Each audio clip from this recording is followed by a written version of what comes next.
Hello again, friends. Dan Alasso, Making History, and today, as promised, I'm going to review the article that I mentioned when I was talking about the Biederman article a few days ago. And this article, which I also didn't love, is called "The Hearts of Your Readers Will Shudder: Fanny Wright, Infidelity, and American Freethought" by Lori D. Ginzberg, and it appeared in the American Quarterly in June of 1994. Now, Ginzberg is a history and women's studies professor at Penn State University.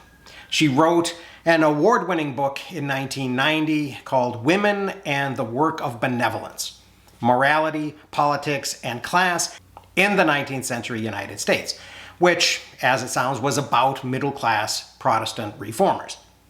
So these are her heroines. And I think we already know how most of them felt about Frances Wright. So despite the title, I don't think this is really an article about American Freethought. And as I began reading it, it turned out my suspicions were kind of justified.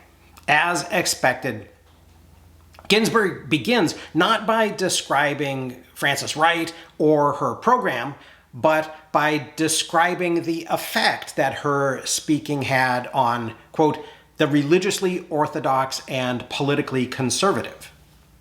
In her very first sentence, she identifies one of the main problems that the mainstream had with Wright.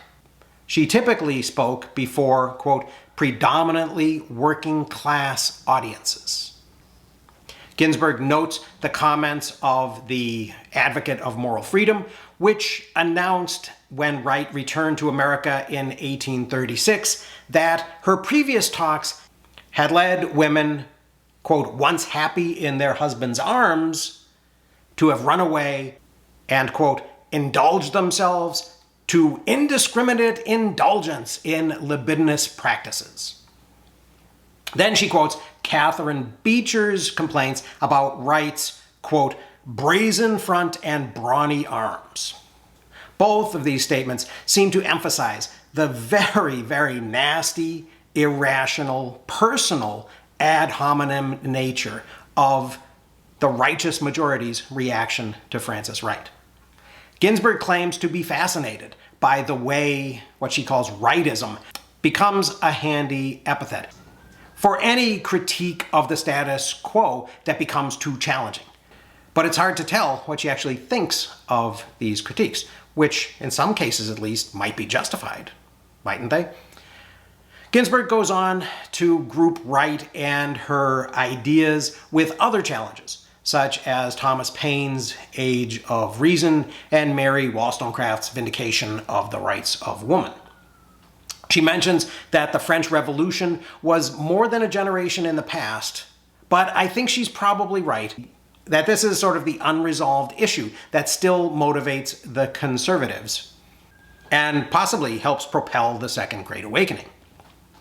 But when she describes the interest of historians of the 1970s and 80s with this movement, she concludes that, quote, they have agreed on the insignificance of American Freethought as a discrete phenomenon in the 19th century, its smallness as a movement, and its precipitous decline in the face of revivalism.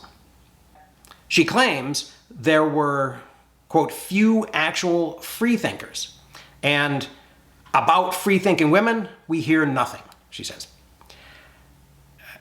It seems to me this can only mean we care to hear nothing, because even the reading that I've just begun doing over the last few weeks reveals a lot of freethinkers of both sexes. So I'm just calling BS on that from the start. You rarely see what you don't look for. Ginzberg then acknowledges that it is a truism that religion and middle-class women are virtually synonymous in this era. But what of working-class women? Or don't we care? She does at least admit that widespread, quote, insistence upon and celebration of the evangelical victory hints at a vanquished enemy, an elusive yet profoundly threatening disbelief in the tenets of both true religion and true womanhood. some fear that women would be attracted to Wright's views. For that matter, why did America even need a second Great Awakening unless most people were asleep to the call of the faith that had been mainstream, but was becoming less relevant to most Americans' lives just at the moment that the New England states were finally disestablishing their churches? This happened in 1818 in Connecticut, 1819 in New Hampshire, and not until 1833 in Massachusetts.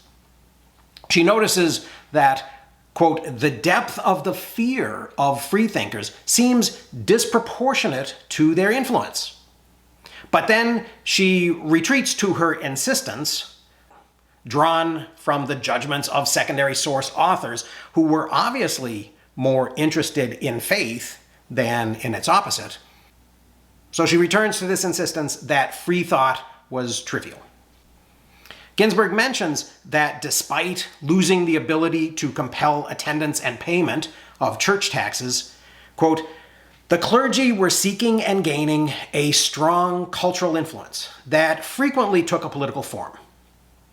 But she seems to assume that the cultural and political inroads made by ministers were entirely benign and nothing for anybody to worry about. Ginzberg actually mentions what she calls, quote, a tradition of Christian terrorism against the followers of the Enlightenment tradition. But then she doesn't really seem at all concerned about that. She notes that the ideas of the freethinkers, quote, caught on in the 1820s among a group of working class thinkers and activists, many of them refugees from religious and political persecution in England. And Ginzberg then makes what I consider her biggest unsubstantiated leap of faith, claiming that the freethinkers demonstrated, quote, ambivalence toward women. She bases this assumption on the fact that freethinkers, even Wright, sometimes lamented the ways the clergy manipulated women and took advantage of their credulity and often of their lower levels of education. But over several pages, she gives example after example of freethinkers' support of women. Resisting Sunday closure legislation pushed by the clergy, which was for many people a women's issue.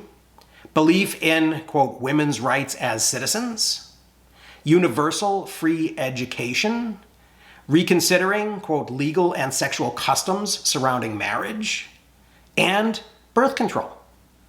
The freethinkers conspicuously led on all of these issues. I don't think the fact that middle-class Protestant women were not as forward-thinking means that these proposals did not improve the situation of American women.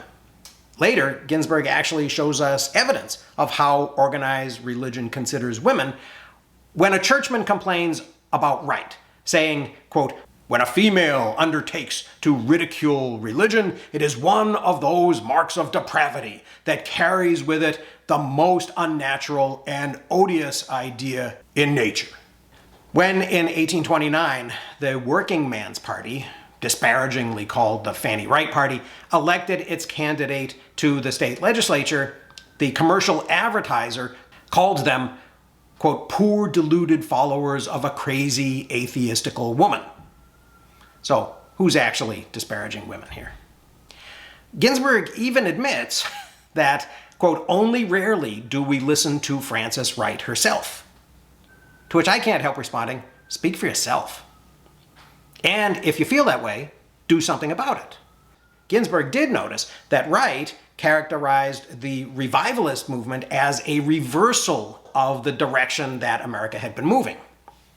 She quotes Abner Neeland, too, wondering, quote, how long will people countenance such vain delusions called revivals?